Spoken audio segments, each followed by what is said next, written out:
Hello bachcho, let's read this question. The question says that the distance of Neptune and Saturn from the Sun is nearly 10 raised to power 13 and 10 raised to power 12 meter respectively. Assuming that they move in circular orbits, their periods times will be in the ratio 10, 100, 10 root 10, 1000. We have to choose the correct option. तो आइए बच्चों इसके लिए सबसे पहले तो हम की कंसेप्ट को डिस्कस कर लेते हैं। बच्चों यहाँ पर जो की कंसेप्ट हमें यूज करना है दैट इज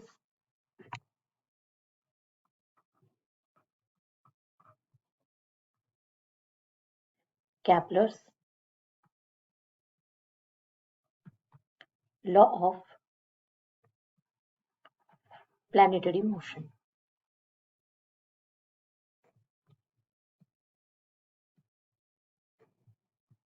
एंड इस लॉ के accordingly T square is always proportional to r cube. Here t is equals to time period of revolution of satellite and r is equals to semi-major axis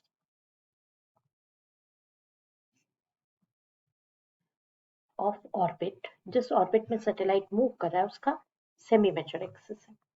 तो चलिए अब देख लेते हैं हम solution.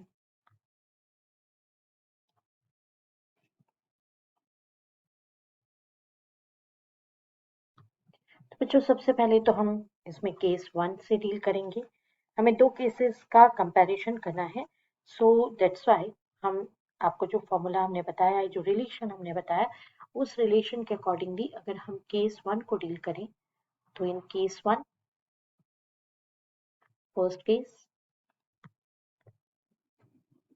T1 square is proportional to R1 cube, and in case 2 T2 square is proportional to R2 cube.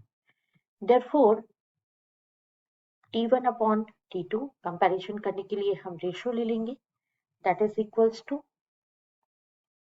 R1 upon R2 cube.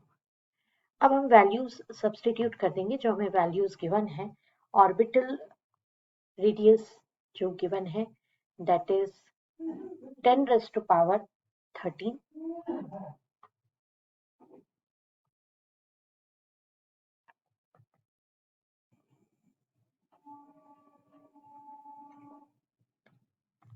तो students यहाँ पर हमें जो R1 और R2 की वैल्यूज गिवन है नेपच्यून और सैटर्न के लिए, तो R1 हमें गिवन है 10 to the power 13, because of that वो इतने डिस्टेंस पर है, एंड R2 का जो वैल्यू गिवन है that is equals to 10 to the power 12।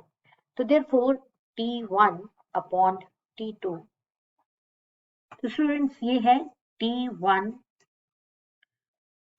by T2 square equals to R1 by R2 cube, और R1 कितना गिवन है हमें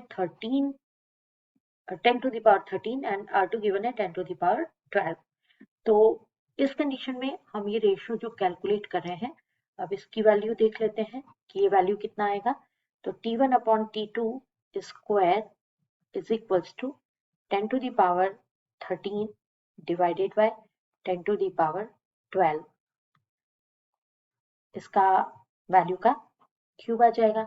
ऑब्वियसली 10 to the power 12 से 10 to the power 13 कैंसिल हुआ तो ये आ जाएगा 10। अब आपको 10 का क्यूब करना है, दैट इज आ जाएगा 1000। लेकिन आप ये 1000 आपको तो T1 और T2 का कंपैरिजन करना है, तो T1 upon T2 equals to 1000, इसका आप ले लेंगे रूट। अब कैलकुलेट करेंगे आप इसको,